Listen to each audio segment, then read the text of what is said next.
Antes do vídeo começar, já vai clicando no sininho, já deixa o like e não se esqueça de compartilhar. Isso ajuda o canal a sempre ter conteúdos novos para vocês. Olá! Nesse vídeo de hoje falarei um pouco a respeito da educação ambiental e da sustentabilidade. Duas questões que estão muito utilizadas e é uma questão de vanguarda. São pontos a serem discutidos não só numa área específica do conhecimento, como a disciplina de ciência, que é a que nós estamos vendo agora, mas também a educação ambiental e sustentabilidade, ela deve ser uma disciplina que faça parte de outras disciplinas do currículo escolar, de forma multidisciplinar. Vamos ver os princípios e as metodologias de conservação oriundas desse espectro da educação ambiental e da sustentabilidade. Assim, devemos entender um pouco da história da educação ambiental desde a sua inicial ideia até a sua implementação como algo palpável e duradouro. Começamos em 1864, século XIX, onde naquele período, naquele momento da história, na década de 1850 e na década de 1860, muito do conhecimento científico e do conteúdo mesmo de ciência foi originado, cresceu e floresceu. Haja visto as publicações relacionadas à geologia, que começaram um pouco antes dessa época, claro, mas tiveram um grande impacto nesse momento. A seleção natural de Darwin, e o lançamento do livro O Homem e a Natureza, ou Geografia Física Modificada pela Ação do Homem.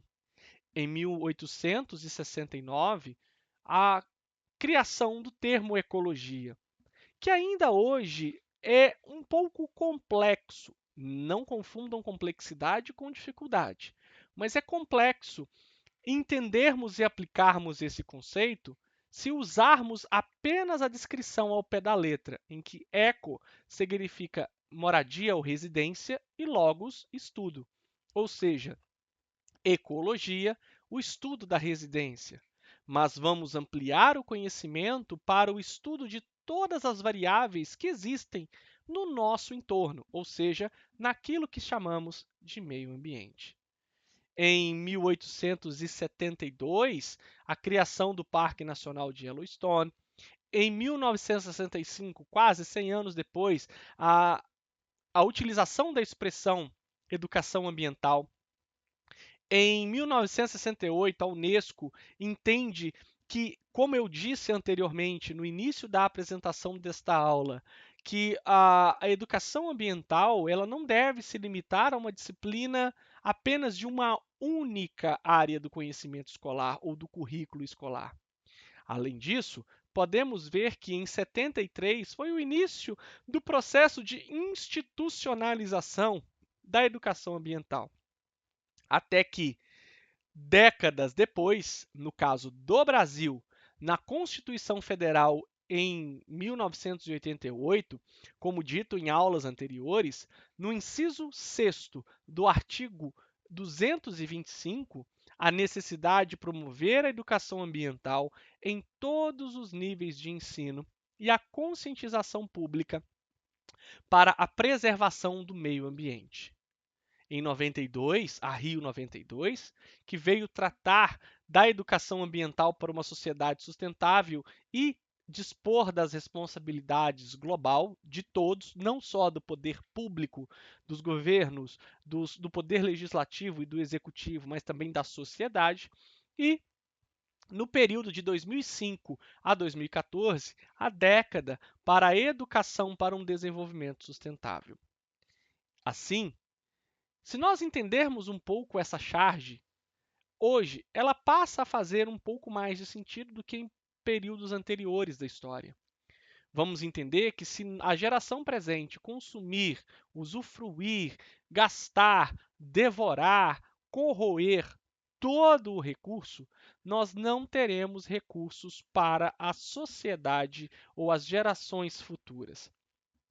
Assim, o consumismo que é uma situação caracterizada pelo consumo ilimitado de bens duráveis, sobretudo os artigos supérfluos, não nos pode deixar esquecer que nós vivemos em um planeta finito, que tem uma finitude de recurso.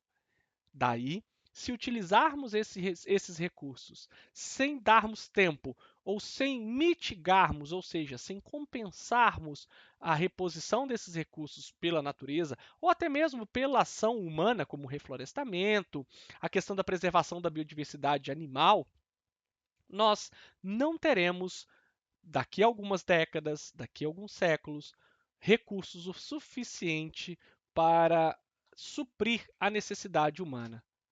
Outro exemplo, e aí aplicando um pouco a sustentabilidade, é que se nós retiramos da natureza algum recurso, nós devemos permitir ou utilizarmos do nosso conhecimento para reflorestar, repovoar com relação aos animais, ou até mesmo compensar esse uso de alguma forma, para que em gerações futuras o ambiente ou o planeta como um todo seja um local saudável para a sua utilização, para a sua vivência, e que a gente consiga, de certa forma, compensar isso com ações ambientais.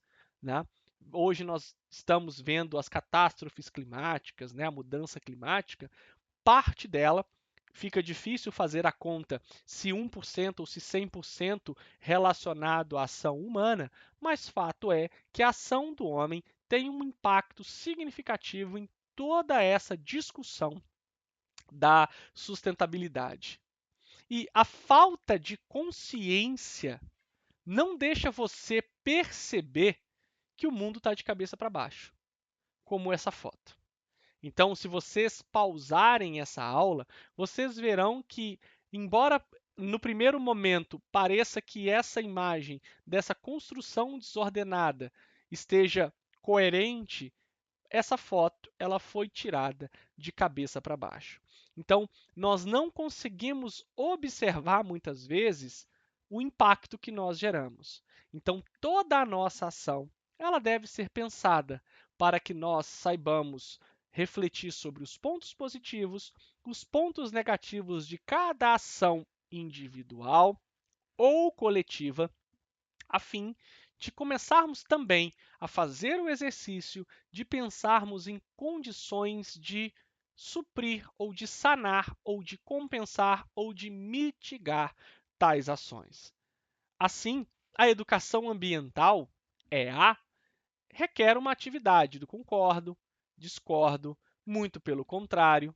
E, se concordamos, em qual ponto concordamos com a educação ambiental? Se discordamos de alguma prática, por que nós discordamos? E se temos dúvidas, devemos fazer um debate sempre aberto para que possamos passar a pergunta: há um consenso na discussão ambiental hoje ao redor do mundo?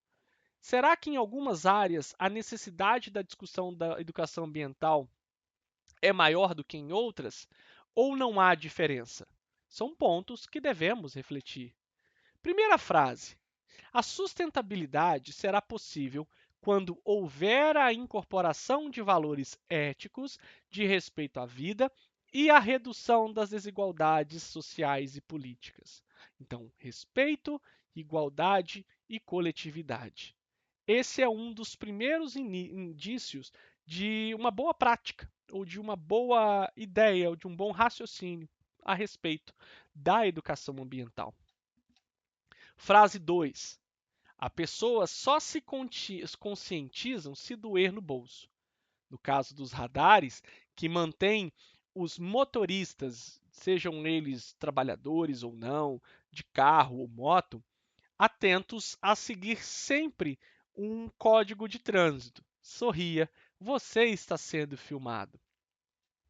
Uma outra frase importante que devemos pensar no concordo, discordo ou muito pelo contrário, a educação ambiental só funciona com crianças bem pequenas, ou seja, não podemos ensinar educação ambiental para público de mais idade, seja os adolescentes, adultos ou as pessoas idosas.